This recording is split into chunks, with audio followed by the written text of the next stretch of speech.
الحمد لله وكفى وسلام على عباده الذين اصطفى أما بعد كان رسول الله صلى الله عليه وسلم يخرج يوم الفطر والأضحى إلى المصلى إلى آخر الحديث او کما قال علیہ الصلاۃ والسلام۔ بخاری شریف حدیث نمبر 956۔ اس وقت جو حدیث پاک میں نے آپ کے سامنے پڑھی ہے، اس سے پہلے بھی چند روز قبل اس حدیث پاک کی روشنی میں کچھ دین کی باتیں عرض کی گئی تھیں، لیکن وقت اور حالات کے اعتبار سے کچھ مزید باتیں عرض کرنے کی ضرورت محسوس کی گئی، اس لیے اس وقت کچھ باتیں تو وہی ہیں جو میں نے پہلے عرض کی تھیں، اور آج کچھ نئی باتیں بھی عرض کروں گا۔ اس لیے آپ تمام حضرات سے درخواست ہے کہ آپ ان باتوں کو مکمل طور پر سنیں۔ اس وقت جو میں نے آپ کے سامنے حدیث پاک تلاوت کی ہے، یہ بخاری شریف کی ایک حدیث ہے جس کا نمبر ہے 956۔ اس حدیث پاک میں محمد الرسول اللہ صلی اللہ علیہ وسلم کا ایک خاص عمل بیان کیا گیا ہے کہ رسول اللہ صلی اللہ علیہ وسلم چاہے عید الفطر ہو یا عید الاضحیٰ، دونوں موقعوں کے اوپر عید کی نماز پڑھنے کے لیے عیدگاہ تشریف لے جایا کرتے تھے۔ اس حدیث پاک سے معلوم ہوا کہ عید الفطر اور عید الاضحیٰ، ان دونوں کی نمازیں عیدگاہ جا کر ادا کرنا یہ سنت اور افضل ہے، اور ہر مسلمان کو اس بات کی کوشش کرنا چاہیے کہ یہ دونوں نمازیں خاص طور سے عیدگاہ جا کر کے ادا کریں۔ عید کا موقع رسول اللہ صلی اللہ علیہ وسلم کی حیات مبارکہ میں ایک یا دو مرتبہ نہیں آیا، 3 یا 4 مرتبہ نہیں آیا، بلکہ تقریباً 9 مرتبہ محمد الرسول اللہ صلی اللہ علیہ وسلم کی حیات مبارکہ میں عید آئی، لیکن ایک مرتبہ بھی رسول اللہ صلی اللہ علیہ وسلم نے بغیر عذر کے عید کی نماز مسجد نبوی میں ادا نہیں کی، ہر مرتبہ عیدگاہ جا کر عید کی نماز ادا کی۔ عیدگاہ جا کر عید کی نماز پڑھنے کی کیا اہمیت اور فضیلت ہے، یہ بات آپ کو اس حدیث پاک سے معلوم ہوگی۔ عن ابی ہریرہ رضی اللہ تعالی عنہ قال قال رسول اللہ صلی اللہ علیہ وسلم صلاة فی مسجدی ھذا خیر من 1000 صلاة فیما سواہ الا المسجد الحرام او کما قال علیہ الصلاۃ والسلام۔ بخاری شریف حدیث نمبر 1190۔ حضرت ابو ہریرہ رضی اللہ تعالی عنہ فرماتے ہیں کہ رسول اللہ صلی اللہ علیہ وسلم نے ارشاد فرمایا، میری اس مسجد میں نماز پڑھنا یہ دوسری جگہوں پر نماز پڑھنے سے 1000 درجہ زیادہ فضیلت رکھتا ہے، سوائے مسجد حرام کے۔ مسجد حرام میں جا کر نماز پڑھنا یہ اور بھی زیادہ فضیلت رکھتا ہے۔ ایک نماز تو وہ ہے جو مسجد نبوی علیہ السلام میں ادا کی جائے، اور وہی نماز مسجد حرام کے علاوہ دنیا کے کسی بھی حصے میں جا کر ادا کی جائے، تو جو نماز مسجد نبوی میں ادا کی گئی ہے اس کا ثواب 1000 درجہ زیادہ ملے گا۔ تو مسجد نبی علیہ السلام میں نماز پڑھنا 1000 نمازوں کے برابر ہے۔ ایک اور حدیث پاک ہے، رسول اللہ صلی اللہ علیہ وسلم نے ارشاد فرمایا، میری مسجد میں نماز پڑھنے کا ثواب 50,000 نمازوں کے برابر ہے۔ ابن ماجہ شریف حدیث نمبر 1413۔ یہ حدیث پاک اگرچہ ضعیف درجے کی ہے، لیکن آپ اس کو فضیلت کے باب میں دیکھیں۔ اللہ کے نبی علیہ السلام ایک نماز پڑھنے کی فضیلت 50,000 نمازوں کے برابر فرما رہے ہیں۔ ان دونوں روایتوں میں اگر آپ غور کریں گے اور اس کے علاوہ اور متعدد احادیث ہیں ان میں غور کریں گے تو معلوم ہو جائے گا کہ مسجد نبی علیہ السلام میں نماز پڑھنے کی جو فضیلت اور درجہ اور مقام ہے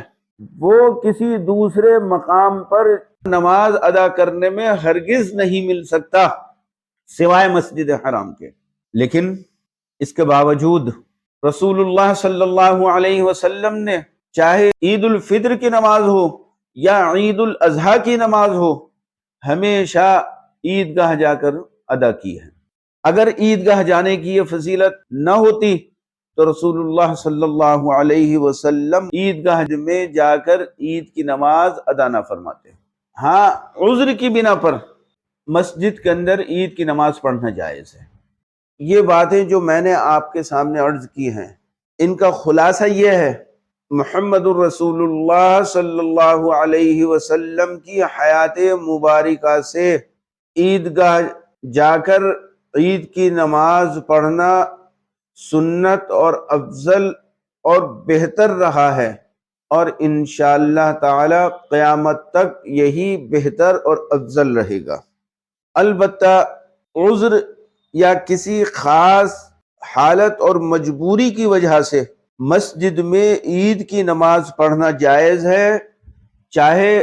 عیدگاہ کے بعد پڑھیں یا عیدگاہ سے پہلے۔ ایک سوال پیدا ہوتا ہے، عید کی نماز عیدگاہ جا کر ادا کرنا سنت اور افضل ہے، اور عذر یا ضرورت کی وجہ سے مسجد میں عید کی نماز پڑھنا جائز ہے، تو اب یہ ضرورت کتنی مسجدوں میں عید کی نماز ادا کرنے سے پوری ہو سکتی ہے؟ اس کی دو صورتیں ہیں۔ نمبر ایک، شہر کی تمام مسجدوں میں عید کی نماز پڑھنے کی عام اجازت دے دی جائے کہ سب لوگ اپنے اپنے محلے کی مسجدوں کے اندر عید کی نماز ادا کریں۔ نمبر دو، دوسری صورت یہ ہے کہ شہر کی 4-5 مسجدیں جو عیدگاہ سے دور ہوں صرف ان میں عید کی نماز ادا کی جائے، بقیہ شہر کی دوسری مساجد کے اندر عید کی نماز ادا نہ کی جائے۔ بتلائیے اب ان دونوں صورتوں میں سے کون سی صورت مناسب ہے؟ ظاہر سی بات ہے کہ ہر محلے کی مسجد کے اندر عید کی نماز پڑھنے کی اجازت نہیں دی جا سکتی۔ عمومی طور پر محلے کی ہر مسجد کے اندر لوگوں نے عید کی نماز ادا کرنی شروع کر دی تو وہ دن دور نہیں کہ جب جمعے کی طرح سے